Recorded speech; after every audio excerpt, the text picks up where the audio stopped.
In today's video, I'm going to be focusing on a single raw material. What I'm going to do is I'm going to go through that raw material and then try to make a perfume with it.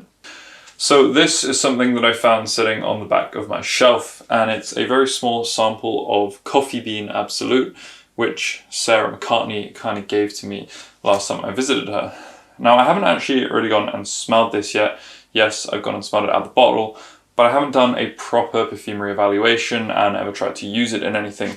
So I thought in this video, what we could go and do is see what coffee absolute smells like and see if we can make a perfume out of it. So firstly, what is coffee absolute? Well, it's really pretty simple. They take coffee beans, not raw coffee beans, but actually the ones that have already been roasted, and they go and solvent extract them like any other absolute to go and essentially make an extract from that material.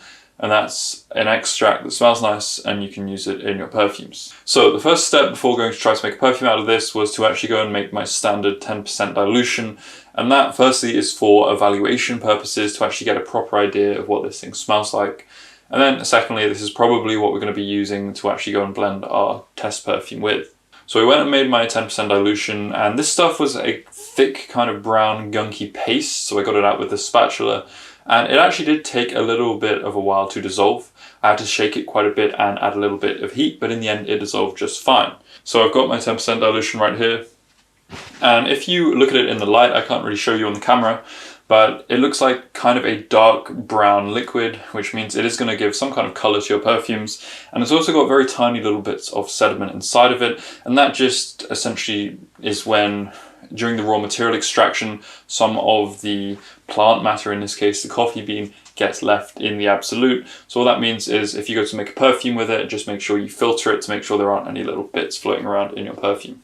So I went and labeled up a scent strip, and now we're going to dip it in for the very first time. And I haven't actually done this yet. We're going to go and see what it smells like. So first of all, it smells like coffee, and I love the smell of coffee, so that's really nice. Now, of course, when you've got coffee, there are a lot of different types of coffee, a lot of different nuances to it. So I would imagine that the smell of coffee bean absolute can change quite a bit depending on the coffee beans you use. And you know, with coffee beans, one thing I learned from when I used to work doing that kind of stuff is you can get different types of roast. For example, you can get a light roast, and that often brings out more of the flavor profile of the beans themselves, depending a little bit on things like where they're grown, the altitude, and the nutrients in the soil.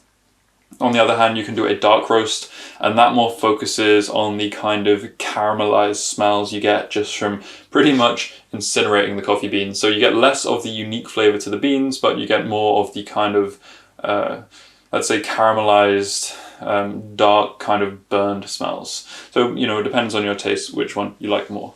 Now, when smelling this straight away, it does remind me a little bit of coffee liqueur, something like Kahlua. And the reason for that is quite obviously because it's dissolved in alcohol. So while you've still got all of that alcohol in there, I guess the smell of alcohol plus coffee makes the smell of coffee liqueur. But when it dries down a bit, you start to get more of the smell of the coffee absolute itself. So you probably know yourself that coffee is a very complex smell.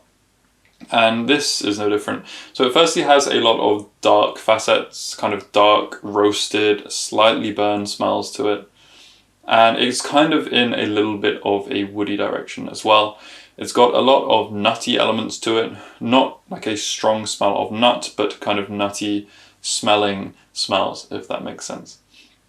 It's also got brighter aspects. It's kind of got sharp aspects to it.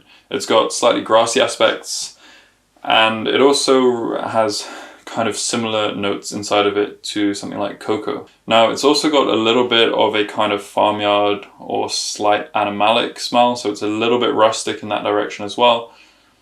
But overall, the smell is pretty warm and comforting, and I guess that's just due to my association with coffee being super nice and warm, that kind of thing. Before this video, I haven't actually had any chance to think about what kind of perfume I want to make with this. That's quite nice, so I'm actually going to be doing it live with you guys while making this video. Normally, if I'm making an accord or a perfume, I actually make that first and then record the video. But I thought, why not this time? Let's just make it along the same time, so you can kind of hear my thought process at the time, and then we can actually see what happens. So I've got this coffee absolute. Now, for the very first step, let's say, of this perfume, and we're not going to make anything crazy here, right? Because I don't have enough time in one video to go and do a full perfume project, but we can at least kind of tried to get something quite basic that has its own kind of uniqueness to it, and it smells nice and it's quite interesting as well. So that's what we're hoping to do. So the first thing that came into my mind was, let's try to make a unique kind of bass note accord with the Coffee Absolute. Now the reason for that is that what we really want to do is find a kind of heart to base of the perfume that's quite strong. Now I don't actually know yet what kind of note the Coffee Absolute is, if it's a top, mid or a bass note. Hopefully it's not a top note, but we'll find out soon by monitoring that scent strip. Now when composing a perfume, it's quite good if you can have, let's say, a general shape of the perfume or a general theme or a character of it that you can construct. And ideally that would be something that lasts into the mid and bass region, because when you build a perfume around a top note, it can be really difficult to go and find bass notes which go alongside it, because then you've got to be really careful to not have them overpower that theme that you've already built. Yet if you don't have them to the point which they can overpower them, i.e. you put them very weak, then that means after a while, usually your perfume doesn't smell like much anymore. So this time we're actually going to go and try to build some kind of theme that lasts a while to begin with. So I was thinking, what can we pair the Coffee Absolute with? And I was just thinking, of kind of elements that could help form part of the main structure, not just little accents. So I went through and looked through my raw materials, and I picked out a few things which, after just smelling that Coffee Absolute, I thought, might make some kind of nice harmony with it. Things which are pretty much mid and bass notes, so they should last a long time as well. And stuff which I thought, this with the coffee, this could make kind of a really interesting, let's say, heart of the perfume. So, first thing I picked was Vetiver Absolute. And the reason for that was because, well, coffee has this nutty aspect to it, and vetiver also has a nutty aspect to it. It is also very dark, like coffee. So they both have this dark nuttiness to them. So I thought that on its own can make a very interesting accord, vetiver and coffee. So why not try that? Secondly, I picked out Timber Silk, which is just a different form, you could say, of Ice Super. Now this one was more because I'm kind of thinking about which kind of scaffolding we're going to put around our perfume.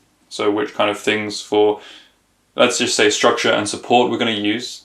And a common thing that people use is Ice Super. Often people use Hedione as well, although because that's very light and airy, I'm not sure if it's going to be as appropriate for this composition. We'll see later. On the other hand, of course, you could say, well, because the coffee is dark and thick, we might need something light and fresh to offset it.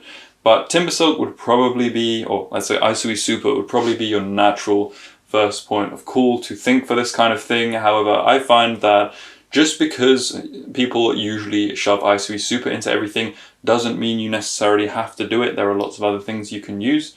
So we're going to go and test the Timber Silk with the Coffee Absolute and just see if those two alone make a nice little accord or not, because if not, then I just know to think of other things.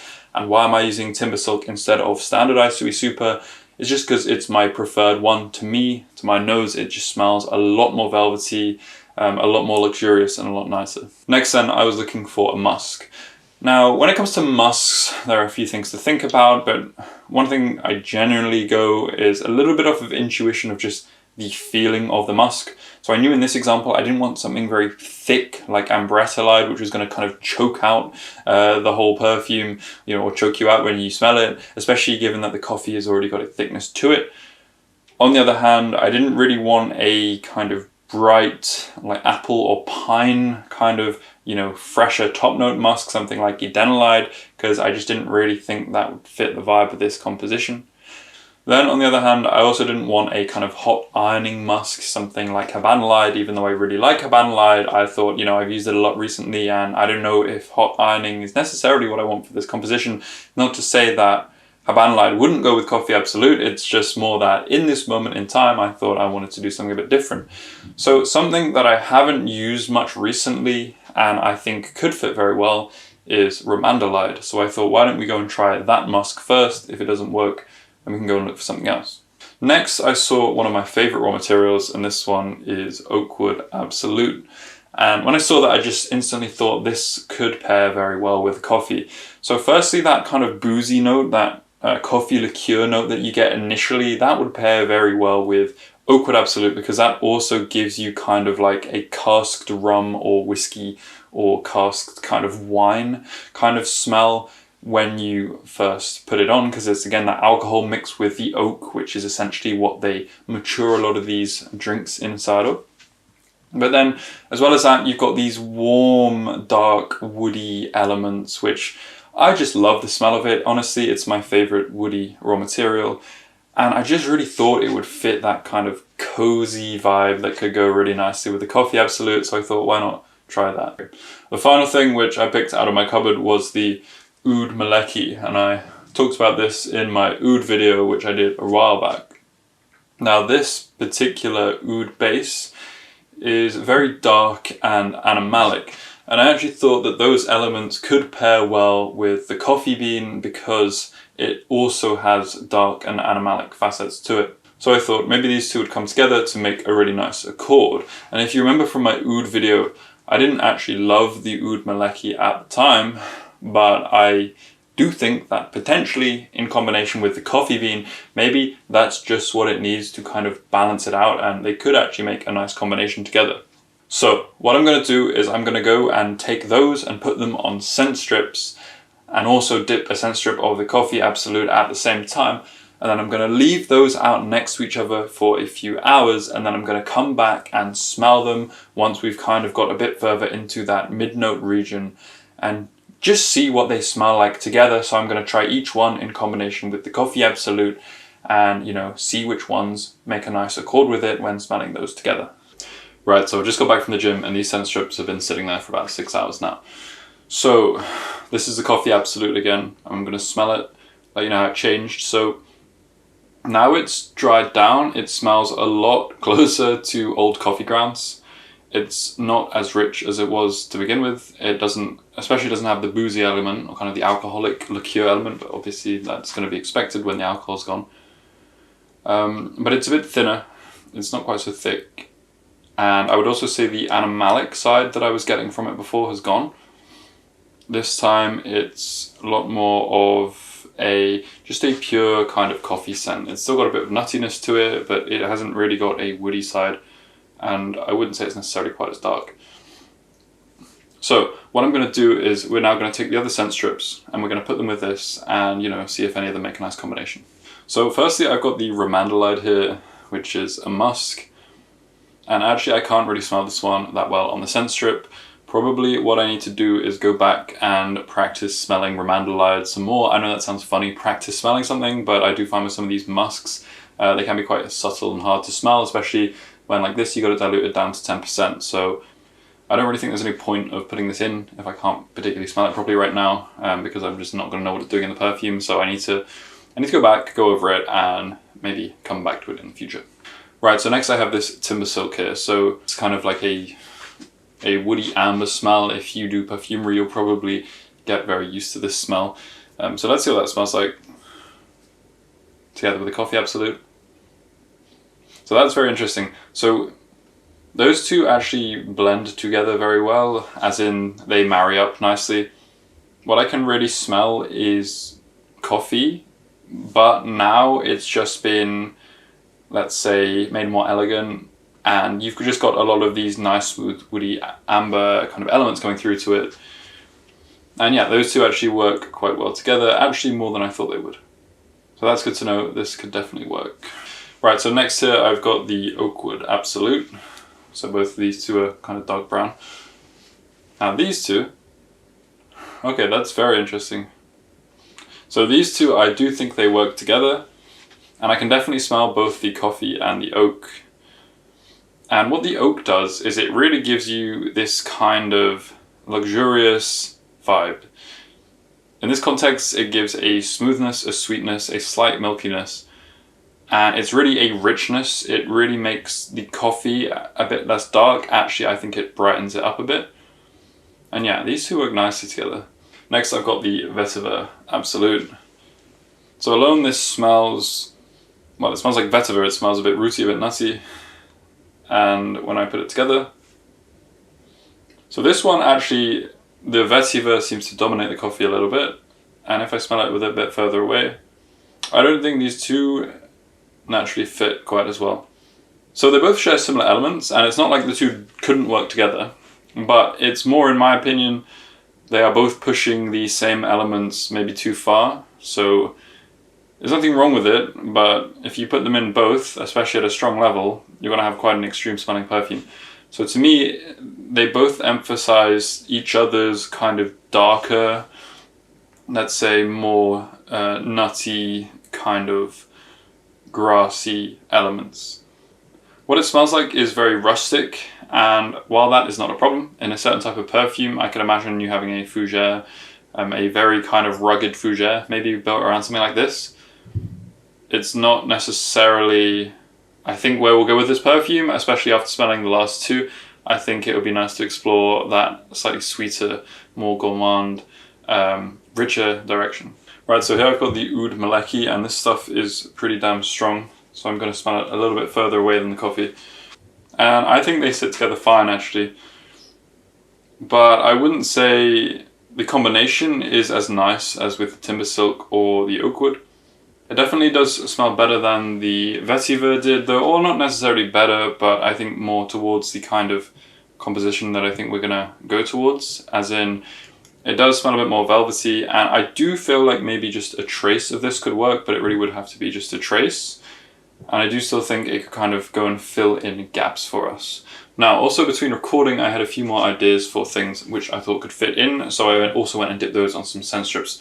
So here I've got vanillin. I thought, you know, for some kind of gourmand composition with coffee in it, then vanillin is just the natural thing that you would probably want to put with it. So on its own, it's this just kind of generic vanilla smell. Then I've also got two more which are a little bit more unusual, and these two remind me of kind of a deep, dark forest, kind of maybe the peat on the ground or something like that. So I've got humulene and bisabolene. So let's go smell bisabolene. This one to me has a very interesting and unique smell. This one reminds me of ambery notes, so kind of almost like crystallized honey notes. It reminds me of piney notes, woody notes, and it reminds me of kind of a tree sap. It reminds me just a little bit of some fruity things as well, but only in the slightest of senses. On the other hand, I've got humulene, and this one is a lot more kind of like the actual, I don't know, it smells like something closer to the ground, I would say. It's not as golden, it's not as sweet.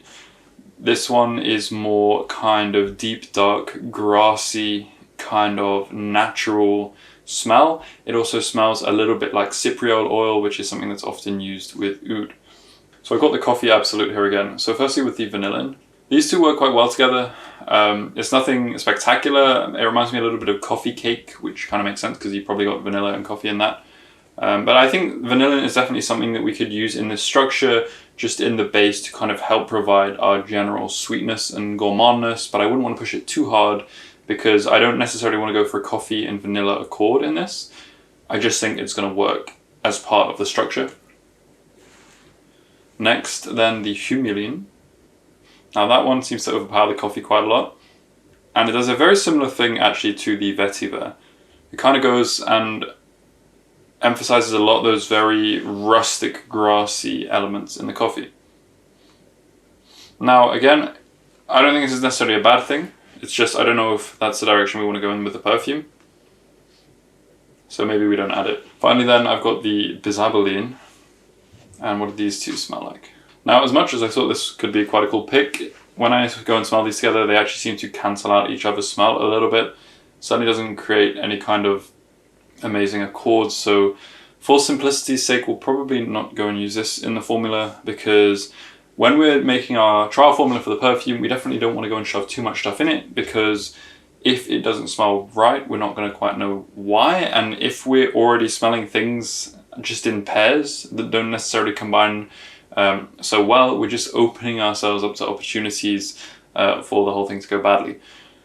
So what I'm now going to do is I'm going to go and write a formula. I'm just going to go and use what we've learned having done this on the scent strips just now, and then I'm going to go and fill in the gaps with a structure around it based on, you know, all the things and how they end up. I'm going to think, you know, what could it maybe use just to, you know, to go with all that stuff, which I think would work. I'll go write that formula and we'll go make it and we'll see what it's like. Right, so now we're in formula, and what I'm going to be doing is sketching out a formula for this perfume. So I don't go and, just start adding random ingredients to a jar or something like that. Firstly, we go and think about the formula, try to work out, theoretically, based on what we know, what could be a good formula, look at it, and adjust it until we think, yeah, that should be good. And then after that, I'm going to go and take it and go and make it. So firstly, obviously, we're going to use the Coffee Absolute. Now, this thing, after smelling it, so it was a few days since I went and recorded those previous segments, I found that most of the smell left the scent strip after about a day or so, which makes it pretty much a top to mid note. Actually, we can go and write that, so it's a top to mid note. Now, this is fine, but it's just good to know that. So, I don't know how much to put in of it yet. We're just going to go and add some raw materials. So we're going to add the timber silk, because this is something we found worked well with it, and this is something that can really be a big part of the structure of the perfume. We also said we're going to use the oak wood. So find that, oak wood. Okay, let's use oak wood absolute. Then we're going to have the oud maleki, and we said this would just be a little trace, and same for vanillin. So, okay, this is going to be the rough things. However, we also want to add some more bits to our scaffold. So firstly, I want to pick some musks. Now, like I said before, I wasn't going to use that romandolide because I wasn't sure how it was going to work. I don't want to use kind of a top note musk. I don't want to use a thick, heavy, powdery musk. I don't want to use a hot iron musk. So we don't have that many choices. What I am going to put in is ethylene brassylate. So this is kind of my go-to musk. This can work, I think, in just about any perfume. It's a little bit sweet, it's quite soft, it's fairly transparent, it just works all over the place. Now, what I quite like to do with ethylene brassylate is add a bit of another musk, a stronger musk, but in a lower amount to kind of support it and give it a bit more of a flavor. So because we don't necessarily want something like habanolide in this perfume, we don't want something like ambretolide, something like muscanone, something like edenolide. This doesn't give us loads of options, but one thing that could work well is something like tonalide or galaxolide, and especially with all the videos I was doing recently where I was looking at commercial perfumes, you seem to find that they're using a lot of this stuff. So I thought, why don't we just add a little bit of tonalide, and that should kind of just back it up a little bit. Should just add a little bit more to that ethylene brassylate.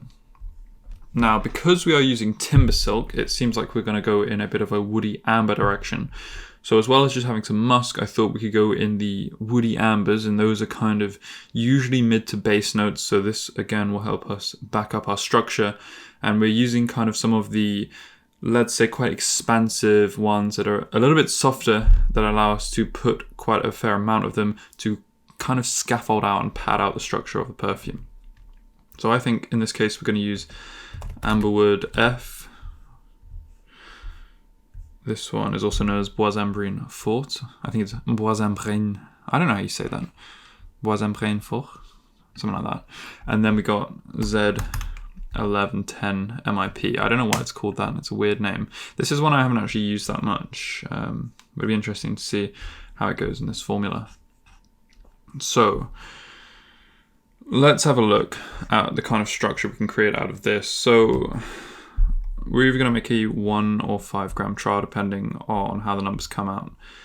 So let's just look at a 1 gram thing for now. If it looks like we want to add a small amount of something, we'll go and scale it up. So let's just say we're going to put in quite a bit of ethylene brassylate, and the same with the woody ambers. I actually think a lot of timber silk could work here. And then let's go have a look at the other ones. So the Amberwood F and the Z11, I also think could form quite a big part of the structure. So let's say this one is 0.1 and this one is 0.2. So I've put in these 4 things first because I think these are the ones which are kind of the more subtle things which we want to have quite a lot of, and they're hopefully just going to help give a overall rough canvas upon which to build everything else. So you can already see this is most of the formula. Actually, I think this doesn't leave us quite enough space if we're doing a 1 gram trial, so maybe I will turn down some of these a little bit. We could put this at 1.5, put this one at 1.5. And we might turn down the timber silk as well. We'll see how we go for space. So we've got 0.3 grams to work with. Right, so Coffee Absolute, obviously we want it to be kind of the star of this formula. So I'm thinking we're going to go either to 0.1 or 0.05. So let's just have a look here. Right, so I'm formulating in absolute concentration. Not everyone does that.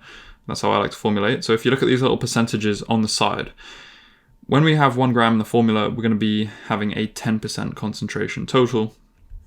And what that means is 0.1 grams will be equivalent by the end of this whole thing to 1%. So usually with a raw material that's kind of, a usual strength and smell, something like the Coffee Absolute, it's not really overpowering and it's not really subtle like some of these structural things we've just put in. I find if you want that raw material to feature in your formula as a key note, then often in this absolute concentrations, somewhere from kind of about 0.5% to 1% does quite well. So let's start off with 0.1, and that's because that's a 1% absolute concentration. We'll see by the end. It's 1.25 now, that's because we've still got a bit left over here. That should work, and if it's too strong we can tone it down. We'll see how it goes. So the oak wood, I want it to be a bit more of a supporting element, so we'll put half as much of that in, and that should still bring out a nice accord. And then we've got a little bit more space, and I might add some other things as well. So the Oud Maleki I only want a trace of, so we're going to put in 1 drop, which is about 0.16 grams. That's kind of the smallest amount we can measure out when doing this. So if we would want to put less in, instead of putting in less here, we would just scale this formula up so we can use kind of, let's say, the same amount and more of everything else. Tonalide, let's think. This one, so if we're using the ethylene brassylate about 0.15, I would say let's use the tonalide about 5 times less. Just have it as a little tiny touch of it. So let's do about 0.34. So that's about, again, double this is about 2 drops, roughly speaking. Now, of course, we could do a 5 gram trial. That would actually technically be slightly more accurate, but if we're just doing an initial sketch, I don't really mind the kind of slight inaccuracies that will be caused by going down to using 1 drop of something. And this only works because we're using 10% dilutions, so these drop sizes are quite consistent. If we were using pure raw materials, then we would probably want to scale up further. You wouldn't really want to be going below kind of 0.1 grams or kind of 0.05 absolute minimum, in my opinion, if you're formulating using concentrated or pure 100% raw materials. Right, so this is good that we've still got a bit of space because I'm going to use this for some other things. So firstly, vanillin. Now we could put this either at the same level as the tonalide or the Oud Maleki. I think because we are going for a gourmand perfume, I think we can put it at this level here, 0.034. And then we've got kind of a little bit more to work with. So what I was thinking is, because we did that praline video last time, we could look for a praline note or just some kind of praline thing to add.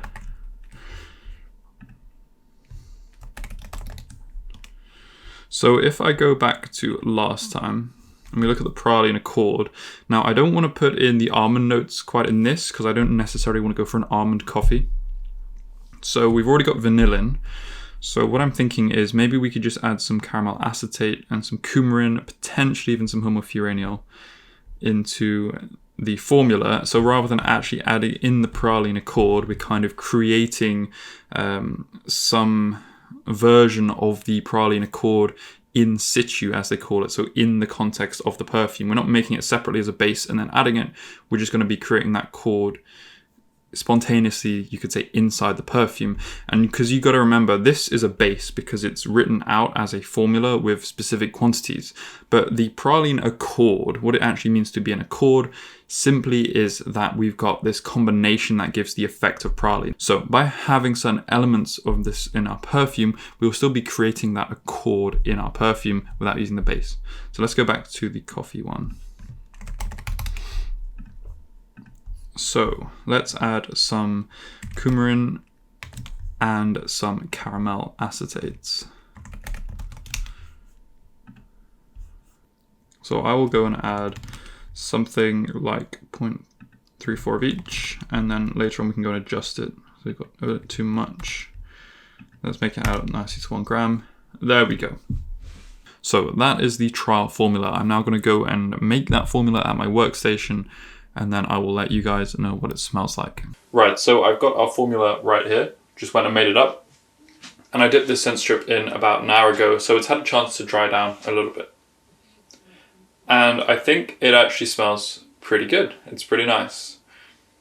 So now it's had a chance to dry down. You actually don't smell the coffee quite so much. But the base note is a kind of nice, crisp, slightly sparkling, woody amber with just that caramel. It's just kind of accenting it a little bit. It's kind of almost like you've got a little bit of ambery sap around that wood crystallizing on it, but it's not too much. It's not too sweet or anything like that. You've got that coumarin coming through nicely. You can just about smell the oud in the background. Actually, this is the one thing about the formula that I would say is the kind of biggest question of whether it fits. And it definitely works in here, but I don't think you would necessarily always want a coffee perfume to smell like oud. So this is really the one where it's kind of down to personal taste. I really would be quite happy without this as well, but it works in here fine. It works quite well, actually. And what I do think it does is it does give a little bit of an extra character. It's something with a bit of a higher impact. It makes the blend a little bit less flat and boring. It's just, it does add that slight kind of animalic, a little bit of a thick side to it. So it's really down to taste if you have it in, or maybe look for something else that also provides a beneficial effect. The choice of musks and also woody ambers, also the ratios at which they were all blended out to make the kind of base of the perfume, I thought that was fairly successful. It smells fairly well balanced already. It's kind of, you know, it's put together all right. It's kind of a good base, and I think if you want to go and build off of this, then it's an excellent opportunity to do so. Now I also take a fresh scent strip and smell the opening. So with the opening, you get a lot more coffee, and yeah, you actually get the coffee smell is not completely overpowering, but it actually feels like it's just about the right level in there to have a perfume that's overtly, you know, got coffee as its key smell. It smells like a perfume built around Coffee Absolute. It doesn't smell like a perfume that just has a slight coffee note, and it doesn't smell like just Coffee Absolute without a perfume. So I think it does quite a good job in the dosing. You can also smell kind of the oak wood coming through just a little bit, and it's nowhere near as present as the Coffee Absolute, but what it does is it goes and creates this nice kind of, let's say, this nice kind of slight rum / whiskey kind of oak barrel effect, and it really is a nice accord with the coffee notes, and you can also smell it blending down into kind of the sweeter caramel and coumarin notes in the base as well. It also kind of does nicely with the woody ambers. You can almost think of it as a bit of a bridge. That oak wood, that woodiness, bridges nicely with the other woody amber elements like the Bois Ambrien Fort. So overall, I think this perfume is quite nice. It does a pretty good job as a first sketch at displaying that Coffee Absolute quite well. And obviously it's not going to be at the level of a finished perfume, one that you spent months on refining and honing it to be just right. But if someone came and asked me for a coffee perfume and they wanted a custom perfume, and I made up this for them and gave it to them, I suspect they would be fairly happy with it, you know? So yeah, this worked well. And the only thing that I'm not 100% sure about is the oud. I think it's a bit of a question if that kind of is appropriate for this or not. It just doesn't quite fit with all the other elements. You know, all the other elements are kind of warm, woody, inviting, sweet, whereas this oud is a bit more animalic, and I'm not 100% sure about it, but it does kind of work in the sense that it gives an extra dimension to the perfume, and it definitely doesn't ruin it. So I think it's just down to personal taste on that one. Now, if you're going to go and try this formula at home, you can kind of make this up as a base, and then depending on what you want to do with it, you can go and, let's say, modify it to your own needs. So for example, if you want to go more in this sweet gourmand direction, I really think adding some ethyl maltol to this would work quite well. If, on the other hand, you want to go in, say, more of a woody direction, you could always go and add cedarwood, things like vertifix. I think that would go quite well too. Another thing you could do is go and explore a little bit the top notes. So I think bergamot or orange could work quite well in this formula. I also think certain esters with kind of an alcoholic twist to them, so something like hexyl crotonate, I think that might work quite well in here. Obviously with the top notes, a lot of things should work quite well, so kind of up to you and your creativity. Other things we could try are, for example, going in amber direction, so we could try adding ambroxan, something like that. We could also go in the praline direction, so we could firstly try adding something nutty, so for example a hazelnut note, we could try that. And we could also just try the homofuranial and get it more of a burnt sugar note in there. That would probably be quite nice too. And then I also think even something like cocoa absolute, because you know how coffee beans and cocoa beans are both kind of roasted beans and they both have those kind of burnt flavors and those dark aspects to them. I think that could be another one that goes well with it. And in terms of coffee, I think it already actually smells pretty well like coffee. If we wanted to add something else towards the coffee note, I'm not too sure what we would do, because as far as I'm aware, coffee absolute is basically the best thing we can use, and I don't know myself of any aroma chemicals that can help give a coffee note. I'm sure there must be some out there, so if you know any of those, please let me know down in the comments and I'll check them out. But yeah, overall I think there's a lot we could do with this perfume, but already just on this alone it's in a pretty good place. So if you wanted to go and make this formula for yourself, if you wanted to try out a coffee perfume, I would actually recommend this, because I think, yeah, it's pretty decent. So that's it for this video. Now, in this video, what I was really trying to do was kind of mix my raw materials focused videos with the perfume videos, because in the poll that I sent out to you guys the other week on YouTube, it seemed like your favorite videos were either videos where I focus in on raw materials or videos where I make a complete perfume. So in this video, I would try to do a little bit of both, look at a raw material, being Coffee Absolute, and then go and try to make a perfume out of it. If you like this style of video, then do let me know, because I plan on doing more like this. So yeah, hopefully we can see what other perfumes we can make out of raw materials which you guys are interested in. So I hope this helped in some way. I hope you found it interesting. And of course, feel free to go make that formula up on your own. So thank you very much for watching. Hope you enjoyed the video. And I'll see you next time with another video all about perfumery.